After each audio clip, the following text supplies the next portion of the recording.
So let's understand the title. The title is Mindful Parenting. And what is mindful?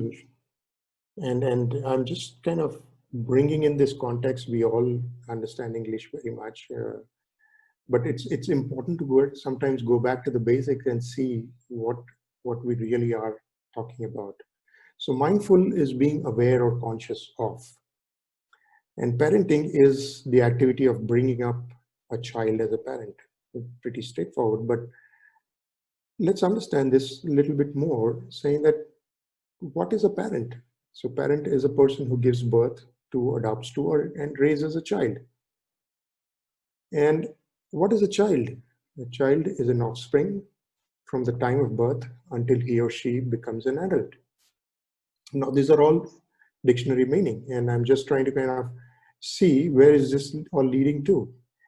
An adult is a person who's fully grown or developed. So we are talking about mindful parenting as being aware of or being conscious of raising one child from the time of birth till adulthood. The question then becomes, how do we define adulthood?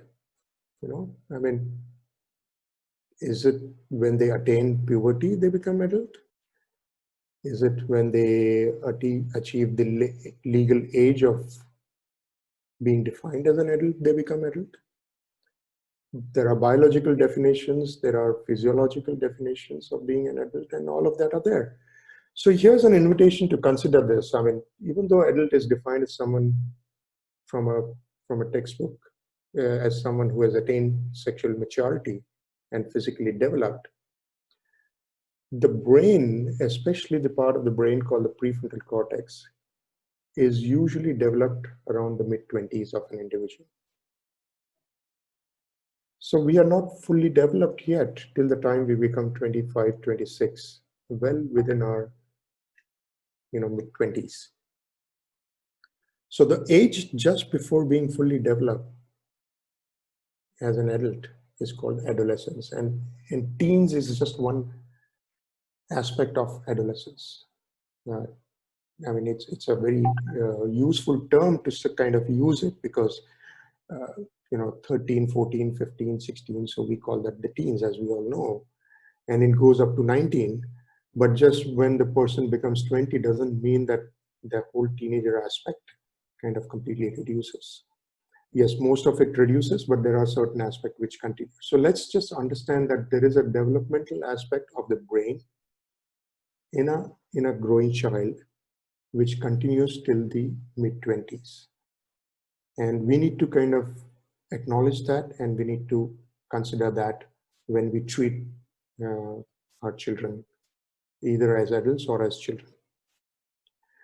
So before we start, I just want to kind of begin this whole session by reading this beautiful poem by Khalil Gibran.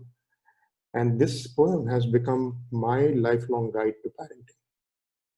And each and every word in this are just truly, if we truly imbibe, I don't think we'll have any challenges in becoming a parent.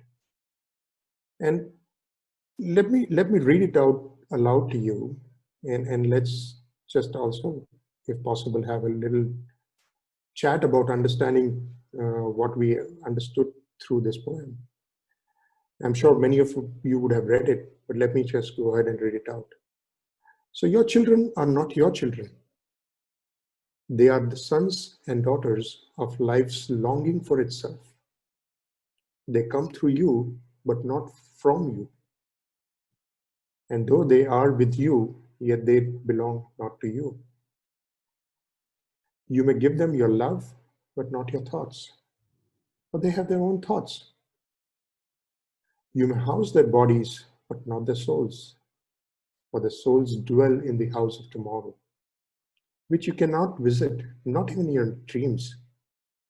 You may strive to be like them, but seek not to make them like you. For life goes not backward, nor tarries with yesterday. You are the bows from which your children, as living arrows, are sent forth. The archer sees the mark upon the path of the infinite, and he bends you with his might, and that his arrows may go swift and far. Let your bending in the archer's hand be for gladness, for even as he loves the arrows that flies, so he loves also the bow that is stable. And I just want to kind of pause here because these are very strong words sometimes. And the beginning, when I read this poem for the first time, the first line kind of shook me up. Your children are not your children. And I think the moment you start understanding this, you own them in a different manner. Yes, they are your children, but you just consider them to be as an independent adult or independent human being, a sovereign, independent human being. And most of us in our whole journey of parenting forget to create that level of detachment with our children. The moment we start understanding that these are individual human beings and we need to consider them for who they are, yes, of course, they need support, they need guidance in their journey to become an adult and become an individual. I think as parents, we need to kind of not own them. The moment we start saying that you are mine and that's why I can make you who I want you to become is a huge fallacy. And that's where all the problems of parenting and the relationship start. So I just want to kind of pause here and see if there are any reactions, and feel free to kind of, chime in, unmute yourself and share or put it into chat. Just a couple of reactions to see how do you feel about this whole verse. Dharmesh, I can read the chat, and Veena says this is beautiful. Vandana reaction is extremely meaningful. So yeah, people Yeah. put your comments if you're liking it or whatever it is on the chats, and I can read it out to Dharmesh. Yeah, and if you can share that, it is what has hit you most, something that kind of, you know, stirred something inside you by reading this verse. And every time I read it, something definitely stirs. Hmm. So Merin says it's quite enlightening. Preeti says your children are not your children. That's something that is Sure. Yeah. Preeti. Um, Veena says they come through and not belong to you. Yeah. Himani says every time I read this poem, think something new emerges. Yes. Beautiful. Yes. Yes. The lines are really wonderful, is what Vijaya says. Himani says, yeah, Harish says it's detachment that has Mm, got mm, him. Preeta is talking about bending in the archer's hand. This is always a dilemma. Where is the balance? mm. Okay. Okay. Interesting, Preetha. Preeti Somani says love without expectations. Yeah, and that's not only for children, but I think that's Yeah, right. that's not what it is. It's Yeah. not about expecting anything back, but at the same time, treating them as an individual and owning the outcome with yourself. And we'll see how to kind of do that. Vijaya says they come through you is the best part. Merin talks about attachable and detachment. So great. Okay, a lot of inputs coming. Great, Thank wonderful, you for your and thank you for all your inputs. And I think this is beautiful. Yes, and like I said, this poem has been a lifelong guide for myself, and I would, uh, I mean, I keep it handy with me all the time. So let's very quickly go through the structure of our discussion, understanding your adolescent child, and we'll try to kind of do it through uh, what is happening in their brain. Like I said, we know what happens to bodies. There's a lot of studies and a lot of things written about. There are some myths also created in the process, and the idea is of today's discussion is to also, uh, debunk some of those myths. So meanwhile, I think I just read some comment about people saying that you were not able to hear me properly. So I just want to kind of know, Bindu, am I audible clearly? Yes, yes, you are audible. There must be some connectivity issues on Sure, your side. So sure. I think Okay, thank you.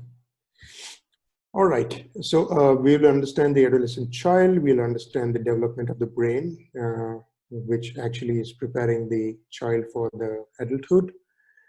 We'll see what is the bottom line of understanding adolescence and then understanding ourselves as a parent and what's the bottom line in that. And finally, looking at the relationship between parent and child. All right, so we are talking about understanding adolescence. And in that, um, let's look at some of the myths first. The first myth is that it's the hormones that make them go mad or lose their mind. I mean, we all blame it on the hormones and we say that it's the raging hormones of the teens and all this kind of stuff that we know. So what's the reality? I mean, reality is that hormones do increase during this adolescence, but it's not the hormones that determine their behavior. Their experience is largely due to the changes in the development of the brain. And we'll see some of those development and see what kind of storm it creates in the brain. Uh, in fact, I would want a lot of what I have said in this session, or what I'm going to say in this session, is coming from a book which is called Brainstorm and by Dan Siegel. And I would request all parents who are interested in understanding the children better, especially in their adolescence and teens, to definitely look at that book. And I will just at when we pause, or maybe you can, Bindu, you can type the name. The book is called Brainstorm by Dan Siegel, Siegel. So this is also taken from there. So yeah, I mean, the reality with the hormones is that it's not just the hormones, but the changes that are happening in the brain. Myth two is that it's simply the time of immaturity and they will grow up and then all will be well and we just need to endure it and go through it. Again, I mean, it's a great time for a child to thrive, and what happens during this period with them can set a stage for their development of their core character. So if we have an attitude that this is just we need to survive and we need to kind of go past this and we need to endure this, I don't think we'll be making the most of this beautiful years which are presented to every child in their growing up, which can set a founding or foundation or a stage for their development of their core characters. And I think that's why we need to change that myth also and say that how can I utilize this years best for my child? And the third myth is that it's time for the child to move from dependence to independence, and which is the reason why we will never see eye to eye, and which is the reason why we'll always have our disputes, and so they are becoming more and more independent. Yes, they are. So while this period is characterized by the natural push towards independence from adults who have raised them, adolescents still benefit from the relationship with adults. I mean, there is a saying which we all know that it takes a village to grow a child, and it's not incorrect at all. And in fact, sometimes during this teen stage, uh, other adults from the family, uncles, aunts, well-wishers, friends, can become somebody who the parent cannot necessarily become. They can open up to them. So they do need adults. So the healthy move to adulthood is towards interdependence. It's not just moving from dependence as a complete child in a preteens to independent as an adult. It is not complete do-it-yourself isolation. The nature of bond that adolescents have with their parents as attachment figures changes during this phase. And for them, friends become more important during this period. But it is not about saying that and just coming with a mindset that now they are independent and they would want to do whatever they wish to. I think ultimately we need to learn to move from As an individual, we learn to move from needing others to care during our childhood to pushing away from our parents and other adults, leaning more on our peers during the adolescence, and then both giving care and receiving helps from others. So as a child who's going through the adolescence, they need your support, but that support is not something that they are very much comfortable asking for. So the bottom line from this is to kind of create the relationship such that you are able to be available for them when they need. And that can happen when you start considering them to be sovereign individual human beings and not just your child. There have been times when, and I'm happy to quote some instances from my own life because that's what has happened. So I will share some of the instances from life. There have been times when my son has argued with me and become very angry with me and had kind of come to hit me because of whatever issues. And we have resolved it. And we continue to be the best of the relationship. He's 21 years old. And since last 3 years, he is in Canada. And yeah, I mean, we talk every day for at least a couple of hours. Right now, they have summer holidays there. And I think our bond, our strength of a relationship is just growing day by day. Even though there are skirmishes, there are times when I get angry, there are times when he expresses his emotions. But I think it is about being there for each other is what we have understood.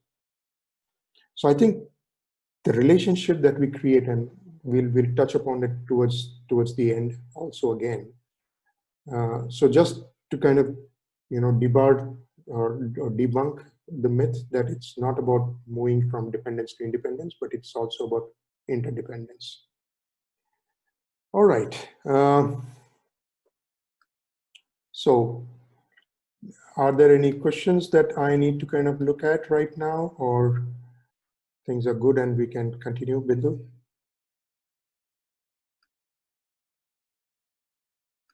Sorry, Bindu? Oh, sorry, I was talking on mute.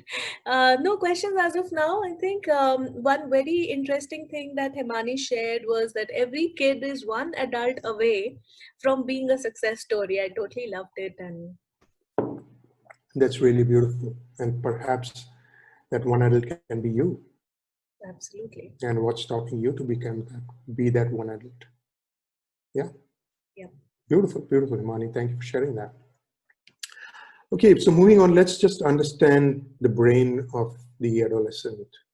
So, and the brain changes in the early teens, and the changes are set up in 4 qualities of our mind during this whole growing up period. Each has its own downside as well as an upside. And I will very quickly read this and share about the downside and the upsides. So, and these 4 actually form the foundation of understanding the adolescence. So there is huge amount of novelty seeking, and which emerges from an increased activity or increased drive towards rewards. There is a reward circuit in our brain, and the adolescents would want to kind of go for that reward. There is a dopamine drive which kind of increases, and it creates an inner motivation to try something new and feel life more fully, and creating more engagement in the life. The downside is there is a sensation or seeking of thrill, risk taking is kind of enhanced, and they tend to kind of downplay the dangers of the risky behavior, and sometimes even get injured. So impulsivity is something which is very much there, and that can turn into an action without a pause to reflect on the consequences with this whole drive of seeking novelty. So that can be the downside, while the upside would be being open to change and living passionately. As exploration of novelty is honed into fascination of life, and a drive to design new ways of doing things and living with a sense of adventure. These are the times when people are able to kind of challenge the norm, challenge what we think is normal. And that's how innovations have happened.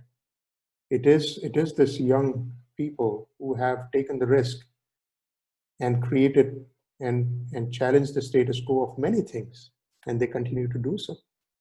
So their adaptability is very high at this stage, and that's the upside, and that also needs to be leveraged. So while there is a downside of novelty seeking, there is also this whole upside, which is about adaptability and innovation. The second one is social engagement, and that social engagement enhances peer connectedness and creates new friendships. So they want to be more social, they want to be kind of going out with others. So downside is teens would tend to isolate themselves from adults and surround themselves with only other teens, which further increase their risk-taking behavior. And sometimes the way the adults perceive them or start treating them actually creates a total rejection of adults, for them in the minds of these teens. However, the upside is that there is a drive for social connection, which leads to creation of a better supportive relationship. There are great relationships which forms. I mean, we all remember our growing up and our college days, where our friends became our friends for life.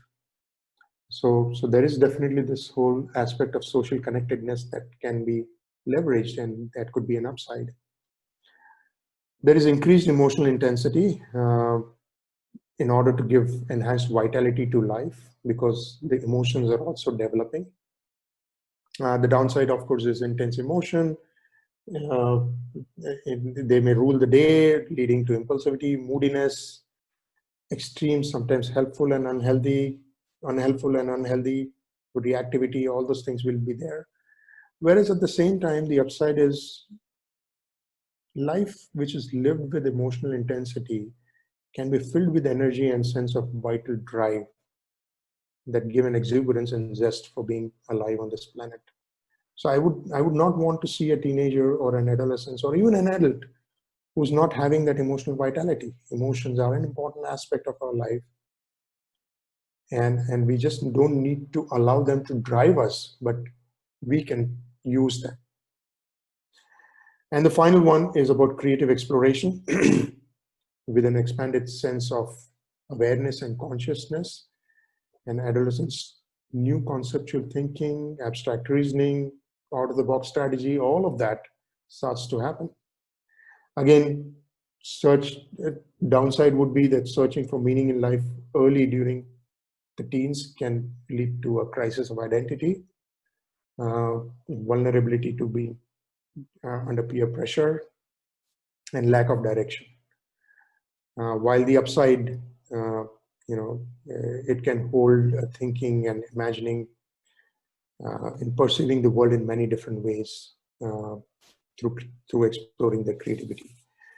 So this is an acronym, the Essence, and I want you to kind of remember this acronym, that ES is about the emotional spark. And emotional spark is about honoring these important internal sensations that are more intense during adolescence, but serve to create meaning and vitality throughout the life. SE is for social engagement, N is for novelty, and CE is for creative exploration. And maybe we can just copy paste or share this in the chat box. I'm just kind of wanting to help us understand that these are the basic stuff. Okay, yeah, I mean, this is the time for also rapid development and learning in the brain. It is also the period for vulnerability, and opportunity. So that's the basic bottom line in terms of try to understand. So let's just understand what kind of mind maps we have. And it'll seem like a jigsaw right now, saying that where are we going with all of these? But we're just trying to kind of see that the adult brain, the adolescent's brain is developing. It's developing. There are a lot of changes which are happening. Changes are in the realm of essence, which is emotional spark, social engagement, novelty, and creative expression. These are the areas in which the changes would be most visible. Secondly, as individuals, we always have our mind maps. So there are mind maps for me, which are created by insights that we have about ourselves. The mind maps about you, which is created through empathy, and the mind maps about we, which is all about the morality and how we think and imagine the larger relationships or the world that we live in. And these mind maps help us to kind of see the brain, see the world. So for a teenager, there, these mind maps are evolving. They are new and evolving. And what we do as parents would be supporting the development of these maps.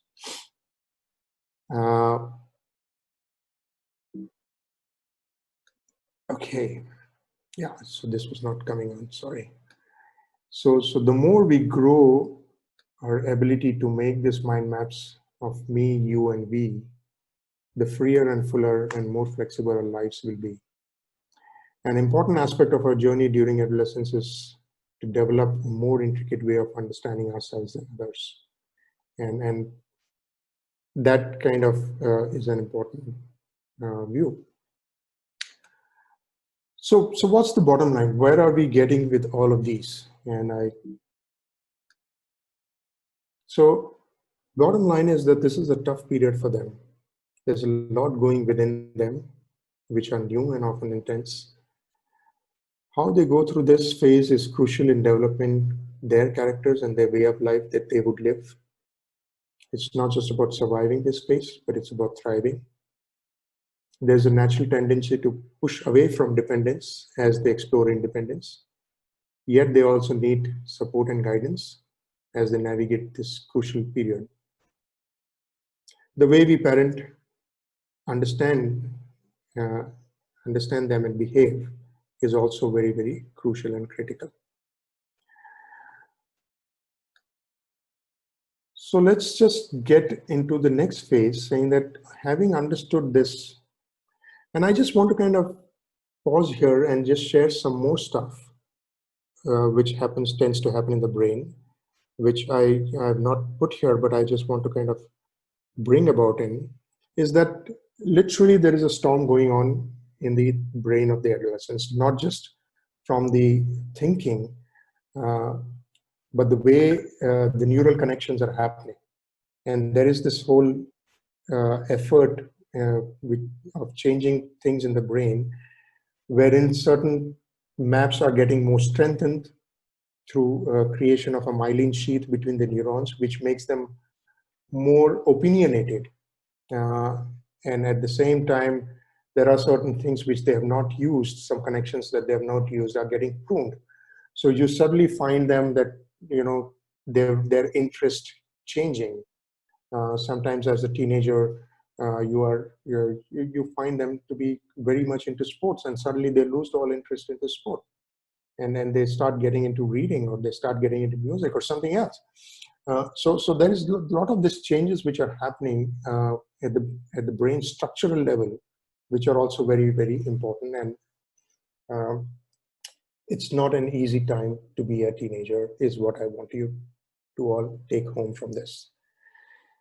So what is the message for us as parents? And basically, we tend to kind of look at them from our own lenses, and just we get into, creating some evaluation or judging them and boxing them that you are like that. And as parents, we need to understand that what others believe about us can shape how we see ourselves and how we behave. And this is very, very crucial, because the moment we start seeing them as lazy, or we start labeling them that you're always lazy or you're always argumentative, it will shape their behavior about themselves their own understanding about themselves and how they start behaving with others, because they would take that word and say that this is how the world believes me to be. So this must be true, and this is what I am then. So how we react to those changing times as adults, as parents, I think is going to be very, very important. And that's the first lesson for us. And that's where the mindful parenting aspect comes in. Because are we being mindful of what are we saying? Are we being mindful of understanding that there could be more to it than the pattern that we observe and the label that we start giving to our children? And I think that's the biggest aspect of understanding of self. So one way to kind of do that as parents is to, like Goethe said, treat people as if they were what they ought to be, and you help them become what they are capable of being. And this can't be more true than in parenting.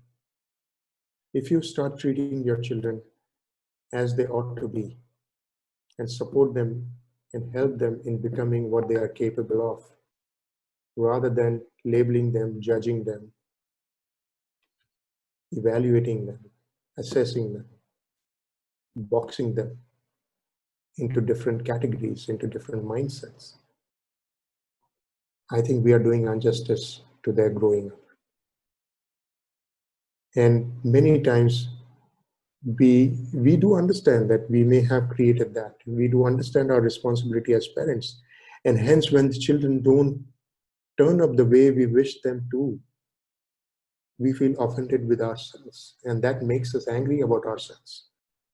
So the anger which is usually directed to our children is actually the anger that we have towards ourselves, that we have not been a good parent. And that's an important thing for us to realize and understand. And the way to become a good parent would be to treat them as they ought to be and help them in becoming what they are capable of. I think that's very, very critical. Yeah. So this is what I said. I mean, this is how we view our children is also critically important. Adolescence is not a period of being crazy or immature. It's an essential time for emotional intensity, and we saw the essence part of it. And this is the essence how we ought to be and we are capable of. Yeah. Sorry, I just lost my connection here. We can hear you. Yeah, okay, yeah. Other aspect of understanding who we are being as parent is this whole aspect of sifting in our own mind.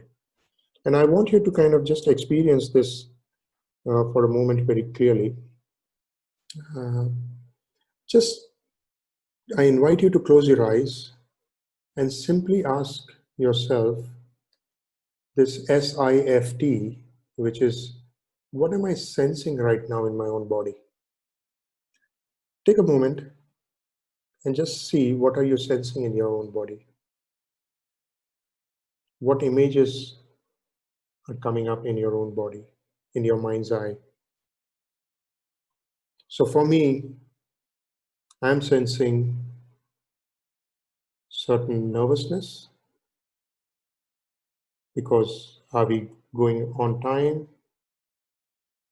Are we getting delayed? What images are conjuring up is, are the participants being interested? So these are the images which are coming up in my mind. Some people are interested, some people may not be interested.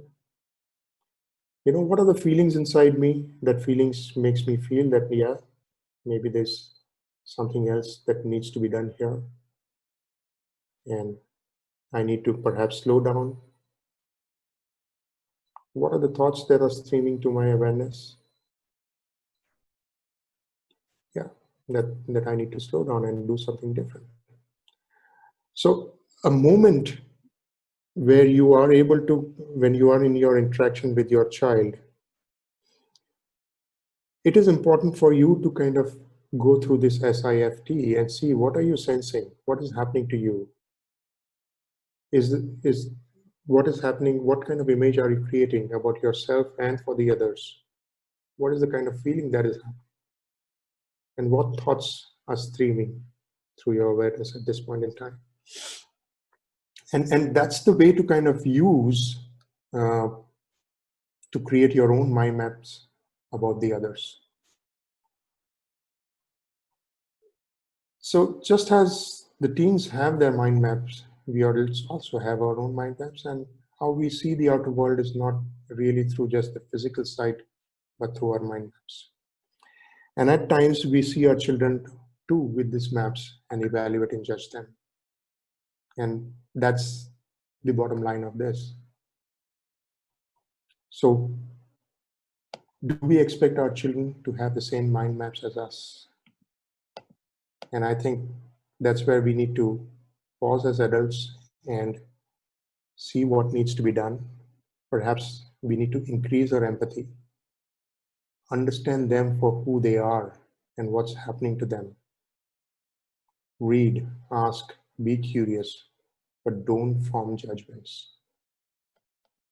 Morality is contextual, and our child is operating in a different context of morality, fueled by their internal changes in a sense. So very interestingly, I had a discussion with my son about LGBT, and the whole aspect of sexual orientation. And I remember myself being so much homophobic about the way things are. And later on, he told me that when I was growing up and when I was in high school, I ended up teasing a lot of people who would behave little feminine, and we would call them homosexual, and we would tease them. And I don't know how much I have hurt the other person through that teasing. And that teasing came in because I also understood through you as my parent that homosexuality is bad and that needs to be teased because it's abnormal. Today, I live in a world in which we understand that the context has changed, and it is about, and a lot of scientific things have also proved that it is not a queer thing. It is about expression of your love to another individual. And the whole aspect of homophobic is to be questioned. So context is changing, and our moral values may also change. What is important is we need to give them the values, not morality. We need to give the values which are fundamental, which are about respecting the others, which are about making sure that you don't injure yourself, making sure that you take care of yourself, and all those kind of things. So as long as our teaching is on the values and not on the do's and don'ts of morality, I think we are on the right track. And finally, I think as parents, it is very important for us to create an open channel and a safe space for our children to express without being judged. We should not give them the answers, but help them find their own answers as they go through the stage. Because when we give them the answers, we are imposing our mind maps onto them. But when we become curious, and I mean, just the other day, my son who's doing his BSc in psychology, he called me up and he says, what is coming up for me is that I think I should do a minor in English. Are you okay with that if I spend one more year and do a minor in English? And our conversation went into becoming more curious. And first thought that came to my mind was, what the heck? I mean, where is suddenly this English coming in this whole scheme of things? And why do you want to kind of do this? And he just asked me a question, are you okay? And my answer could have been yes or no. And he told me, I just want to have an yes or no answer. And I refrained myself from giving that answer. And I said, okay, what makes you think about that? And And the reasoning that he gave opened up such beautiful conversation between us. Because he said that's one of my aspect of becoming or taking up sciences is because I want to explore psychology and be more in the scientific research aspect of that. And what I understand by reading scientific papers is that there is nobody who has explained them in common language for other people to understand. If I take English as a minor, I will have the techniques to do that. And which kind of gelled in so well with what he was doing. And I said, yeah, I mean, take one more year and do that minor. I think if that's what you want to kind of do. So how we are able to create that space for discussion, I think is very, very critical. And not that he's been right all the time. Sometimes if he's wrong, how do we co-create what needs to be done here? I think is also very important. So finally, I just want to kind of talk about relationship. And I want you to invite you to just own your relationship with your children, which means that there is no blame. Owning your relationship means that I have caused whatever I have caused in my relationship to happen. And what this means is that the way I see the other person ends up behaving in the same manner. If I see my child as lazy, they know that I'm seeing it as that, and they will behave in that manner. But if I see my child as being enthusiastic, as being effervescent, as being living life fully, and if I see him not doing that, I don't change my pattern, I don't change my labeling of that, but I become curious, saying that, I see you as, an effervescent, a lively child, but you don't seem to be in that phase right now or in that mood. What's happening to you? Is there something that you want to talk? Is there something that I can help you? I think that kind of conversation would help, and that would increase and improve your relationship. So start owning your relationship with your children, and start seeing them how you want them to become, and help them of what they are capable of becoming. So I'll just pause here, and I think the time is up and we can get into a more interactive session now. Thank you for allowing this monologue, and I see that there were some chats. And Bindu, if there's something that I missed or something that I need to do. Yes, so no, I think it was wonderful listening to you as usual, Dharmesh. So there are a lot of questions trickling in, which is a great news. Fantastic. So let me just read out some questions that were asked during the slides, and then we move on to the proper Q&A. So guys, think through if you have any questions, and let me just first pose this first one. Deepika asked, does the new connections in the brain, they happen only during adolescence or lifelong? Okay, very interesting question.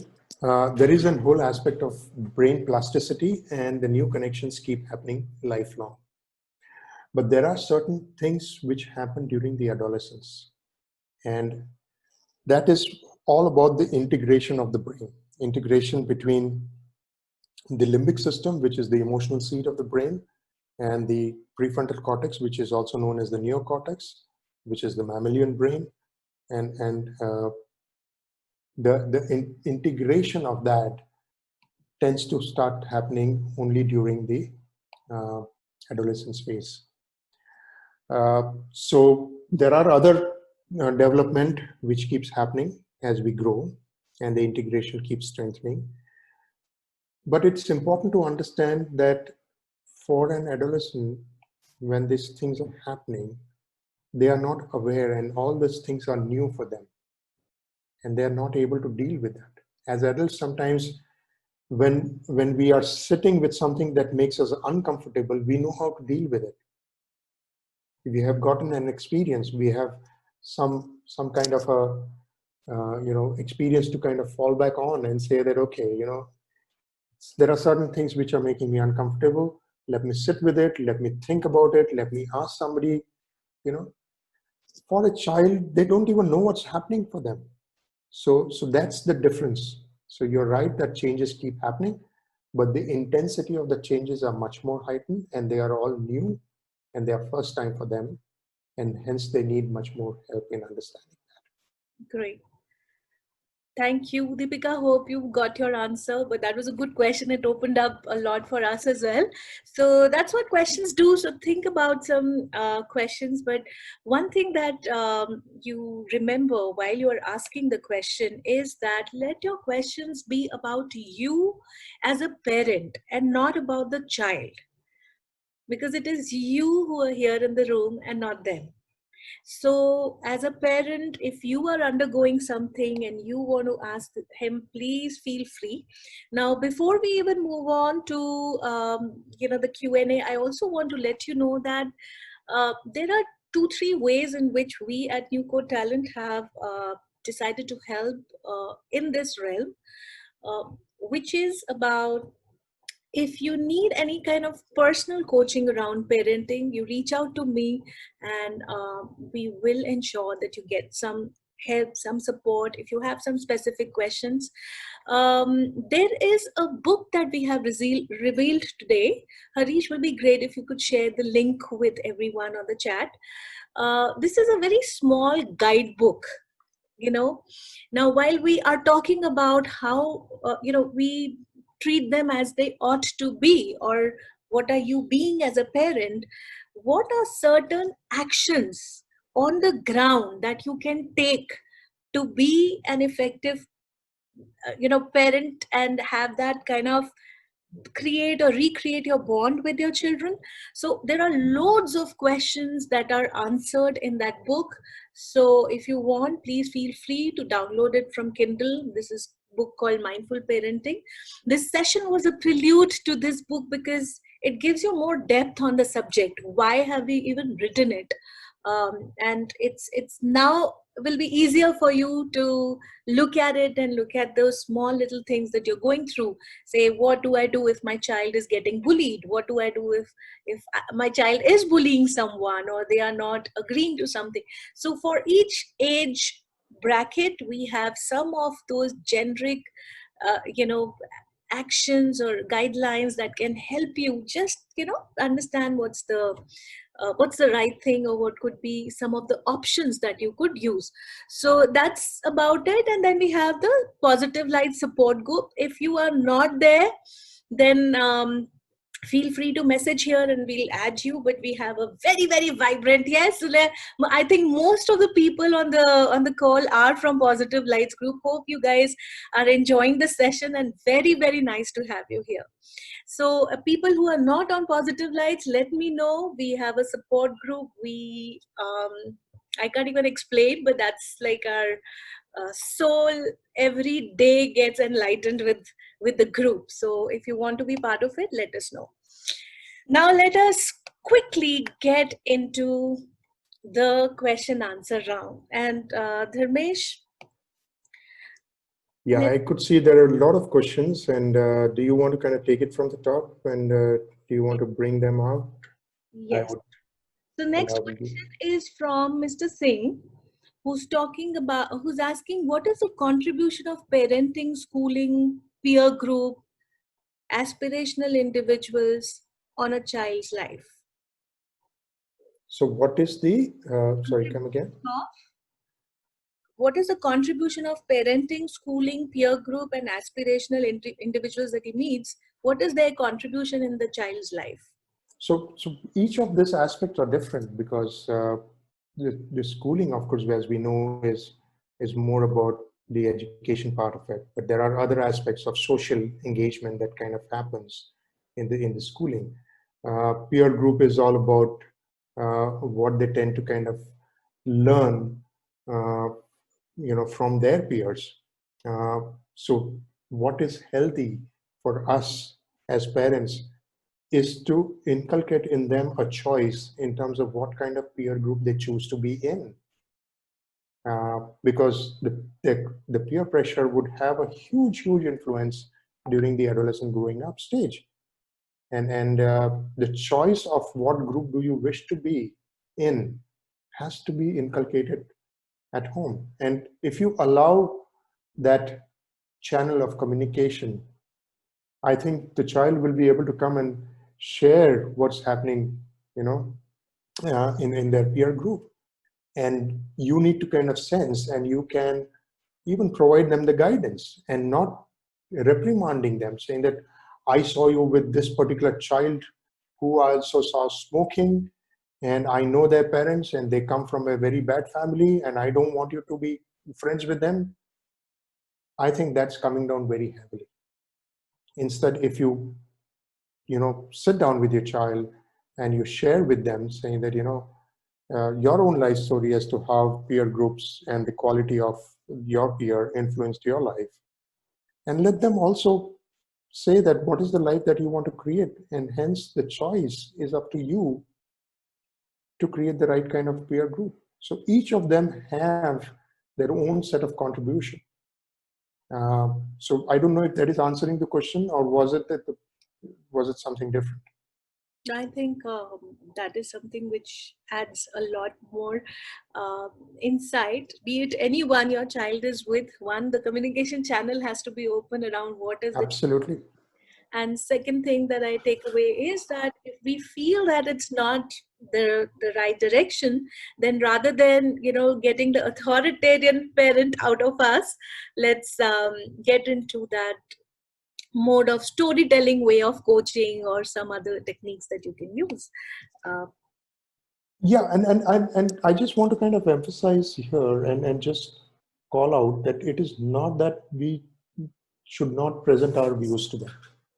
I'm not saying that this is completely laissez-faire where we allow them to live their life.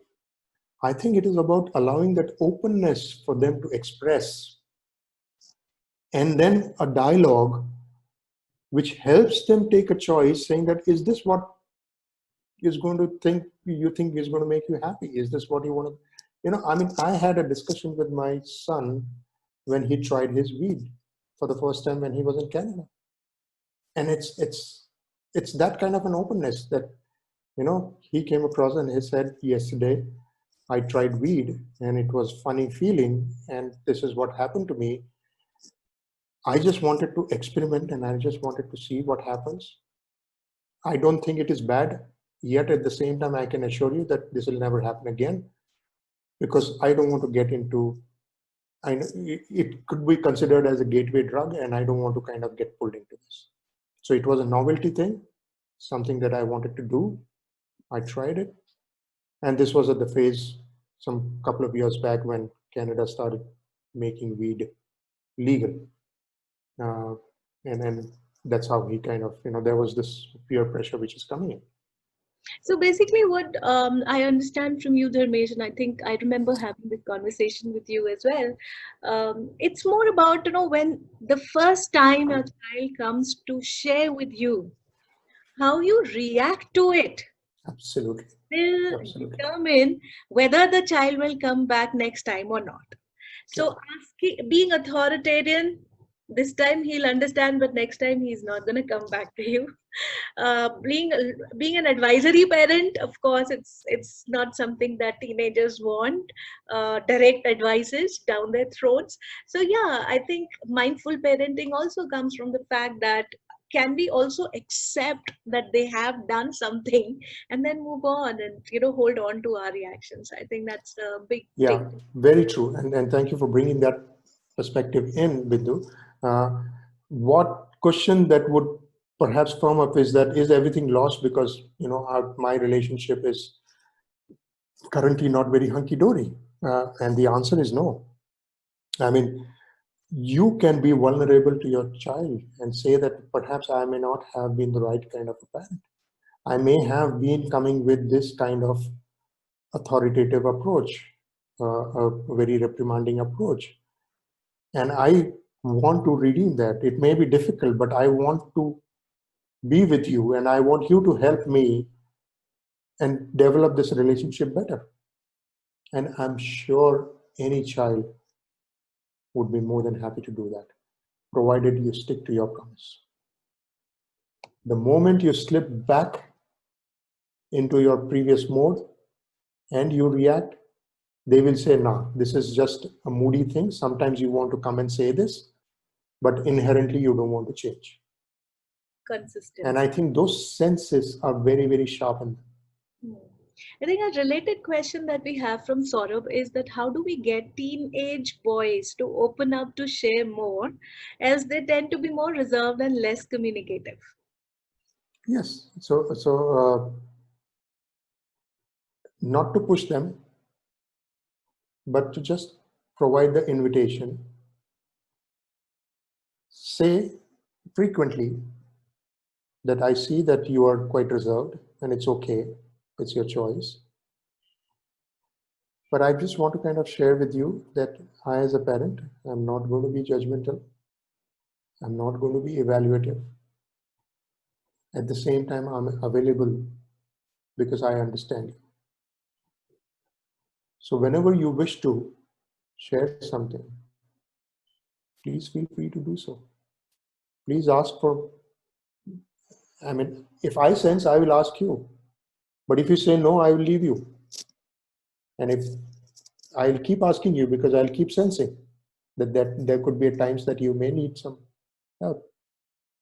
So don't get irritated with me for asking you again and again, because that irritation also tells me that something you want to share, but you're not sharing. So how can I be a better parent, which allows you that comfort for sharing? It's that kind of a conversation. From where I, also look at is that there are times when, uh, our children have seen us, and these are some specific cases, not all, but when they see us judging others, when they see us, making those comments, and if by chance they are going through something, it will hold them back Oh because yes. they Oh, don't yes. agree with your thought process, or they're scared that you will judge them as well. So I think mindful parenting is also about being mindful all the time. So it's okay that we are not judgmental and we're telling them that we're not judging you as a child, but are you making such statements about others in front of them as well? Because subconsciously we all read everything. So And yes, I mean, it's, we are also human beings, and we may not be perfect all the time, absolutely. but you allow yourself to be vulnerable to your children and say that yes, I may have, for example, I may have used bad words with my friends at times, and or when I'm getting angry at somebody on the phone, and if my son is observing me, and if I observe him using bad words, I can say that, yeah, I don't think that's the right thing that you need to copy from me. And I want your help. And I am also ready to change. And I want to give it up, because I think that's a bad thing. It's a bad habit that I have picked up. But I need your help in kind of giving that up too.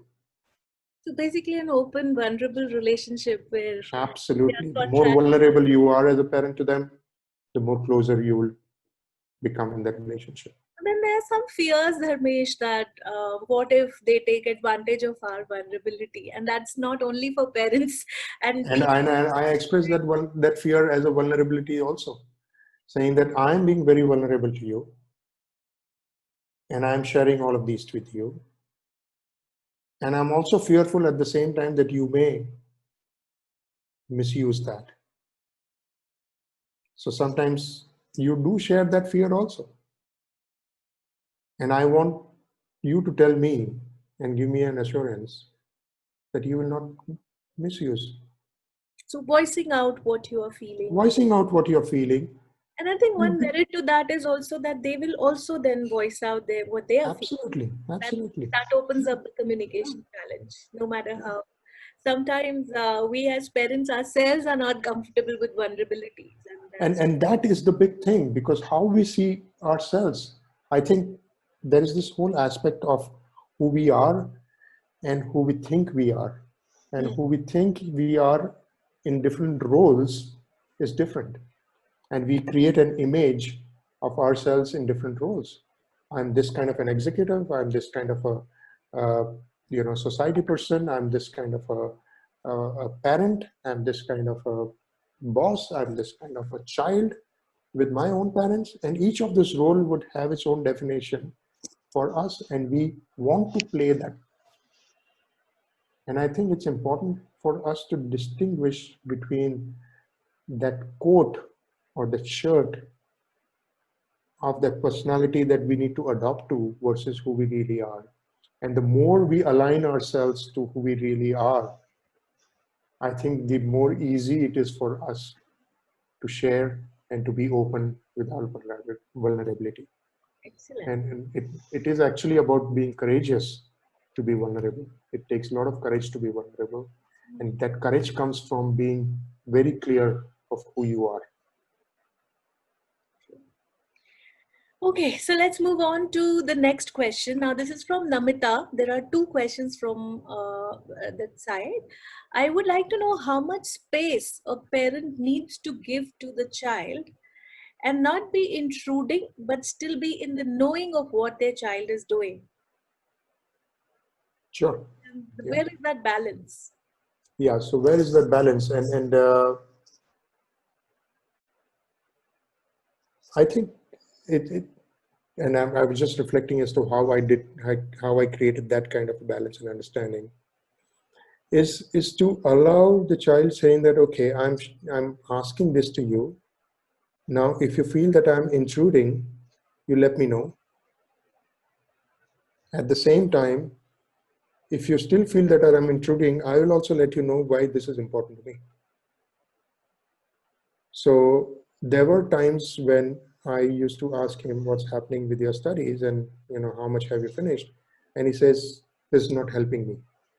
I said, okay, the reason I'm checking with you is because I know how tense you become during exam times, and you tend to kind of get distracted and just kind of leave the studies and go somewhere else.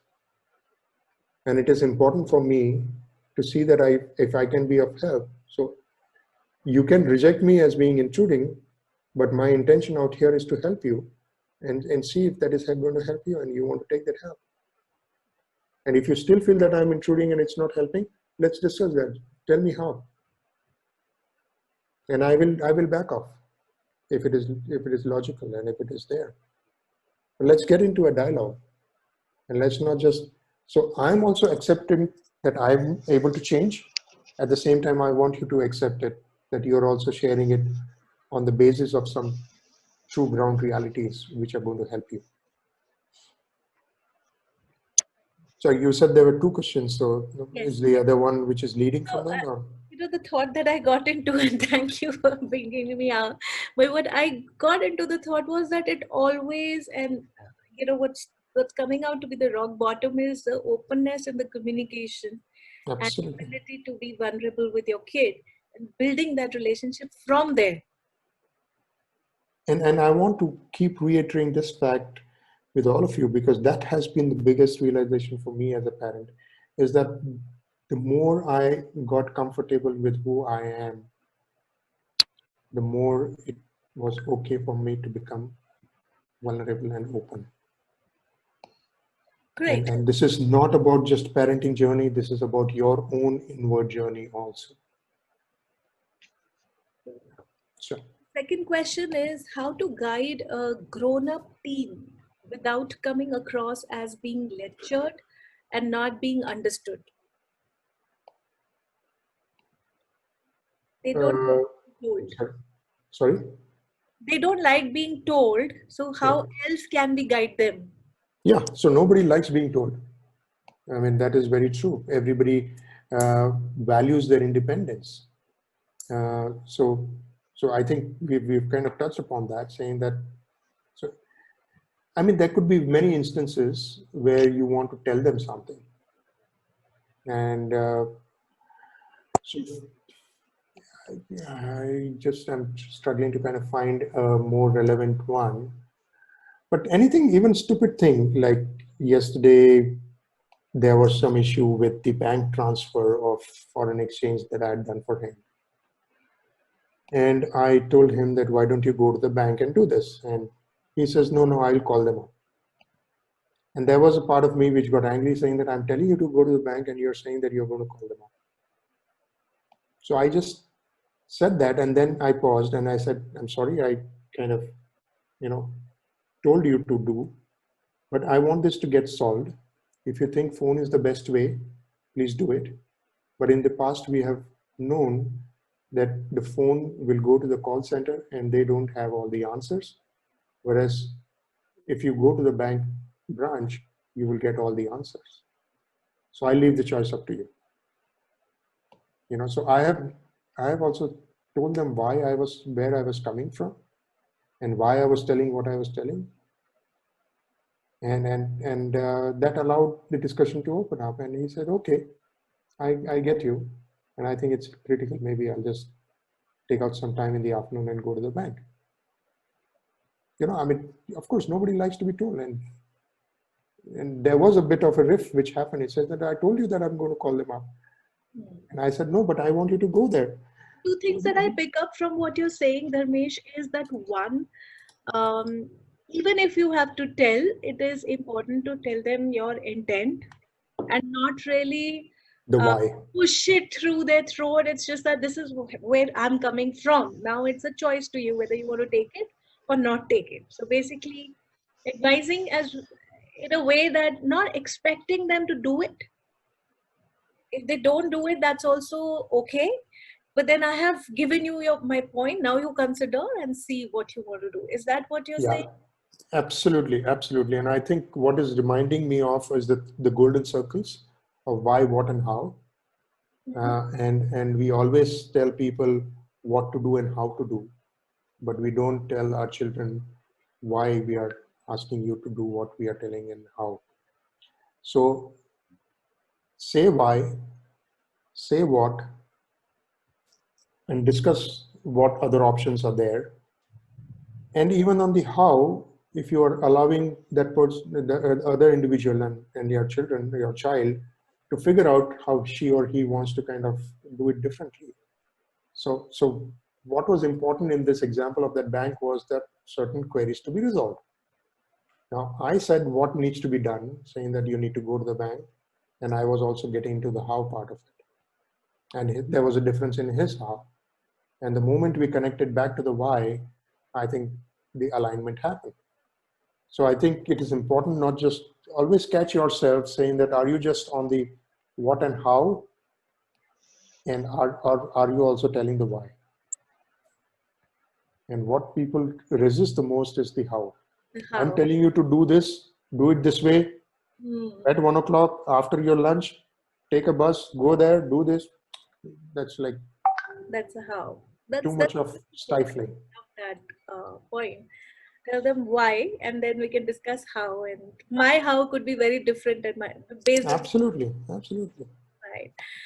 Okay, great. So, any other questions? Let me just quickly skim through if there are any other questions remaining. So there is Sweta Mehra saying that also, although the kids are seeking independence, it's also the truth that the kids don't have the experience they can benefit from a parent's experience and knowledge. Very true. What is the method of communication that we can use as an approach to let them know that they can benefit from the same? Basically, how can we address when the kids say, Mom, you don't know about this, or you don't understand my situation because it's different from your time. And what they're saying is very, very true, that their situation is different from our time. And yet we can tell them that maybe if you share what you're going through, I can share how I dealt with it. Now, I may not always be right, but I want that openness to share with you and see if that is going to help you. So we think because we own them and we think we come from that place because we have got that experience and we have this, we don't want them to go through the same experience. So when I was bullied in the school, I knew how to kind of deal with that. And I want you to, adopt the same method whenever you're dealing with bullies. Now, it may not be right. But at the same time, if I just share that, when I was bullied, I kind of covered and I felt very bad about myself. And there were times when I was afraid of going to the school. But then I, garnered little strength and went to my teacher and shared about that bully. And this is what has happened. And this is what, so, I just kind of share my experience. I don't necessarily mean that you should go through the same thing and you should do the same. So you acknowledge them, saying that, yes, it may be a different situation. And my intent of sharing is my intent to share my experience to see if there is any worth in that. And if there's anything that you can gain from that. If you can't gain anything from that, tell me also why that is not relevant to you. And I think one more aspect to that is also, even as parents, we don't, like you shared in the beginning of the session, that we don't have all the answers, of course. No You one don't has have. the answers. But one thing, rather than, advising them on how or what's the right thing to do, instead of that, if we could have like those core value-based questions. Okay, I don't understand your situation. I totally know that I have never been through this before. This is a novel situation. So, what are you going to do about it? How are you going to handle it? And then maybe, maneuver those questions just like we do in our exec coaching and really help them come up based on the values, and maybe kind of if we have done the right thing to inculcate the right values, I think they will Absolutely. have that capability to come out of that. So Absolutely. that's awesome. Okay. Any other question that all of you have? We just have 10 more minutes. Any question that you want to ask, please? This golden opportunity of talking to Dharmesh is very, very So precious. there are some that I'm reading. Can I just kind of Yes, yes, take them please. up? Yeah, maybe I have missed them out. Yeah, so I think Himani has been asking a couple of questions which are neuroscience related. So Okay. neuroscience says teen boys do take 2-3 years more than girls to mature. Their brains take that much time, so they may be at this stage, and men and women are differently wired. Plus, as I said, it may be personality trait as well. So basically, yes, yes and no. There are certain things uh, which are very, very common to every human being. But the way a women brain is, I don't think it's more about the wiring, but it's more about the other aspects of dealing with it, and which are very, very hormonal driven actually. uh, and so I don't know, I haven't seen the development taking 2-3 years more than the girls to mature, and even if it is there, maybe there is some science to it. I don't know about the reading of it. But actually there shouldn't be any difference, because we are talking about human beings at the end of it.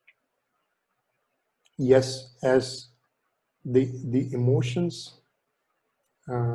in girls develop much more faster, uh, much more intense. But again, there is a lot of societal aspect also, which is coming up in terms of how they express. So yes and no. Brain, I think more or less are the same for both genders. But there is a lot of societal thing that also comes into it. And yes, there are some difference in terms of adrenaline versus the other hormones of women. So that's where the difference would be. Great. Another question that Mr. Singh is asking is, how do we help them to make friends and open up? Now, that's very close to my heart, You Dharmesh. want to take that up? No, you first. I would also want to learn from you. So, No, no, love to no. see your take, and then maybe if I want to add, I'll add it later. Yes. What I understand is the choice of the friends, or rather how to make friends. So I'm not too sure. I'm assuming that it is about the choice of the friends. Because if they have difficulty in making friends, then of course we need to kind of share with them as to what is the difficulty, and it could be different for different people. But in terms of choice, I think we have already addressed that as to, what aspect of that person do you like, uh, so what are the other friends that they have, why do you want to be friends with them, and who are the other options that you have to become friends with, and allow yourself to kind of go around and meet many more people, because it's not about not being friends, but it's about choice of being of of choosing who you want to be friends for a longer time, such that they start influencing you. So I mean, their whole understanding of friends is also very different. Acquaintances is also called friends, and deep friends are also called friends. So there could be various stuff. So yeah, I mean, allow them to open up, get into a conversation, allow that safe space for conversations to happen. Drop your ego, drop your role, and just connect as a human being, and things will transform. The relationships will transform. Other aspect to it is also, in this is our own need for our kids to open up. There are some dimensions there. I have seen teens who love preparing for parties. So, my own niece who was a teen at that time, and she the whole day, she was with me doing stuff, decorating the room, decorating the house, getting the dishes done, and a lot of stuff. So she was very into the entire day. The moment party started, she was inside the room, and I was so uncomfortable with that fact that, Mm. why are you not coming out? And she said, no, Masi, I'm fine. I'm absolutely fine. Please, I'm enjoying. I'm like, how could you enjoy? And then I realized that, people enjoy doing different things, and maybe that person is naturally introvert, and it's okay being introvert. There's nothing wrong. If I'm an extrovert, I like making a lot of friends, I like talking to a lot of people, doesn't mean everybody has to. And that again comes to an acceptance mode, that are we as parents okay with our kids being silent? And and uh, as long as it's not getting dysfunctional, as in they're not able to talk when they're required to talk, or it's kind of getting in the way of their academics or some other places. I think this is again one way to accept your kid the way they are. And I remember telling my niece that, fine, I'm trusting you that everything is fine, and I'm trusting that when you feel uncomfortable, you'll come and you'll talk to me. And she said yes. And when the party got Beautiful. over, she came out and she said, "But Masi, I am so happy that you didn't force me out, because I'm not the party kind of person, but I loved spending time with you in the day doing all this stuff." Mm. And that itself gave me that lesson that, what, let's accept people, let's not force, let's not push them to do things. It's okay, they all have their own ways of enjoying. So yeah, that was my big learning in life, so wanted to just share. um I hope Yeah. that answers. Any other questions? And I think we're already just 3 minutes away. Any last question that anyone has? Vijaya, Vijaya has put up the hand, yeah, I see you putting your hand up.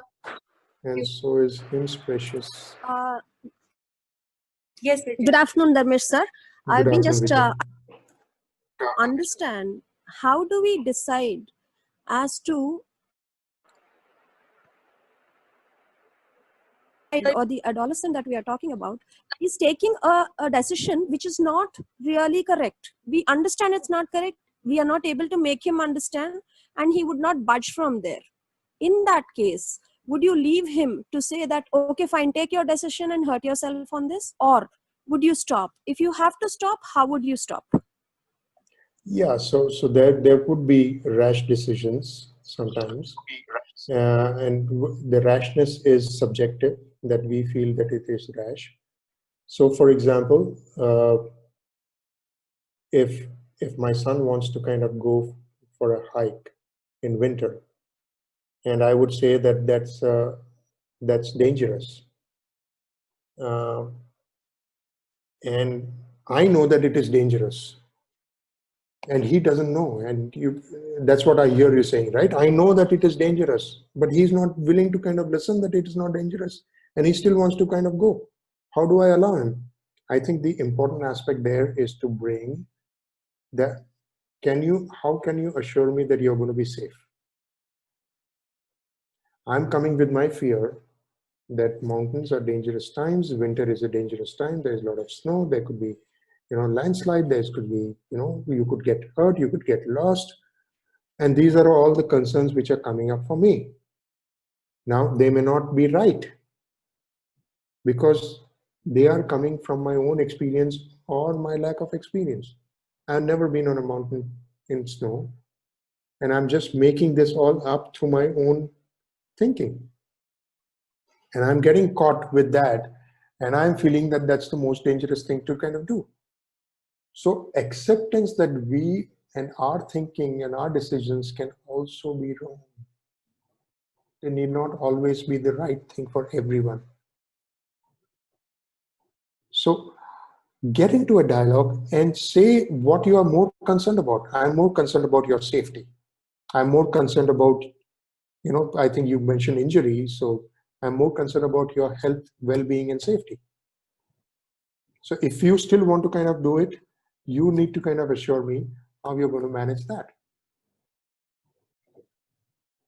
And I think that will also build that kind of ownership in the kid as well. That now I'm not being stopped, because sometimes, we want to do certain things, but we don't have that courage to do it, but we just say it because we know that invariably wahan se no aana hi hai. So there is this something called games people play. There's a book on that, and it comes directly from there. When parents start taking the complete ownership and responsibility of the child, and especially in the teen age, they sometimes feel that, they are any which ways there, and they are saying, no, I want to do it. So I will not take responsibility any which way. Yeah. So sometimes, having these questions, asking them, and then, just saying, yeah, you tell me, what are you going to do to be safe? And let's think about it. And really not saying yes or no directly. So that's great. So Dharmesh, last question we have from Shweta, and that is about how to handle children who have oppositional defiance disorder. Now, I don't know what kind of disorder is that, but an ODD is what you're saying. Kids who always want to go in the opposite direction. My son has this, and we all are very exasperated dealing with him. Okay. Yeah, I can understand your feeling about this, and thank you for sharing that, Shweta. And I am not a qualified person to kind of address that. And if you think that this has been diagnosed as the deficiency that you kind of have mentioned, I would request you to kind of take more professional help. And you can to me, and I can connect you with the right people. Sure. Let me just give you all my email ID in case you want any specific help. Even if you just want to talk through, get a coaching session, just let us know and we'll arrange that for you, because we know that it's tough. And yeah. Okay. So we are at the end of the session. Two good news for you. We've shared the links and all for you. This meeting is getting recorded, so it will be uploaded on YouTube for you to see it. We are, so if all of you are on Positive Lights, you'll keep getting to know all the updates. But last but not the least, thank you so much to all for joining on Sunday. 1.5 hours of complete energy. I hope you enjoyed the session. I hope it was meaningful in some way to all of you. Please share your comments, and see you again with a new topic.